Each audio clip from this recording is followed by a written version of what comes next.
CM திரு Joseph Vijay வந்து இப்போ இருக்கிற மல்டிநேஷனல் கம்பெனிலாம் விசிட் பண்ணிட்டு இருக்காரு.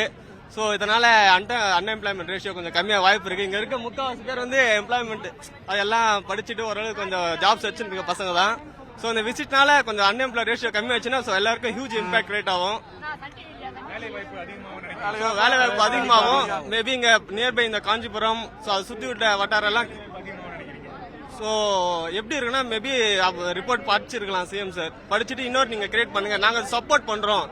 So sorry DMK party fund கம்மியாயிடுச்சுன்னா கொஞ்சம் டெவலப்மெண்ட் அதிகமாகும். இன்கேஸ் அது மாதிரி எதனா இருந்ததுன்னா எம்ப்ளாய்மெண்ட் எல்லாருக்கும் கிரியேட் ஆகும்.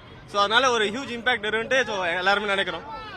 சொல்லவே முடியல, ஒரு கனவு மாரி இருக்குது எல்லாம். ஆனா விஜயை பார்த்து தான் வீட்டுக்கு போன ஒரு எண்ணத்தோட எல்லாம் நாங்க இருக்கிறோம். விஜயை பார்த்து தான் நாங்க போவோம். இப்ப எல்லாமே விஜய் மட்டும்தான். விஜய் இல்லைன்னா யாரும் கிடையாது. நெக்ஸ்ட் முதலமைச்சரே விஜய் மட்டும். Narendra Modi PM next PM Vijay தான். நெக்ஸ்ட் பிஎம் விஜய் தான்.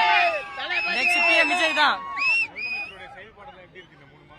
3 மாசம் வந்து எல்லாமே நல்லா தான் பண்றாரு. இவங்க தோத்து போனதுக்கு அவங்களால ஜீர்ணிக்க முடியல. என்னடா வந்தா 2 வருஷத்துல ஆட்சி புடிச்சானே, இத்தனை வருஷம் 50 வருஷம் 75 வருஷம் இந்த மாதிரி நம்மளா முடியலையேன்ட்டு எல்லாருக்கும் பொறாம. இன்னைக்கு கூட எதிர்கட்சி தலைவர் என்ன பண்ணிடுறாரு, ஒரு போராட்டத்துல போய் கத்திங்கிறாரு. அவங்க அப்படி இவங்க இப்படி 1000 பேர் 1000 சொல்லுவாங்க. ஒரு காட்டுக்கு ஒரு சிங்கம்னா தளபதி விஜய் மட்டும்தான். கண்ணா பண்ணிங்கன்னா கூட்டமா வரும். சிங்கம் சிங்கிளா தான் வரும்.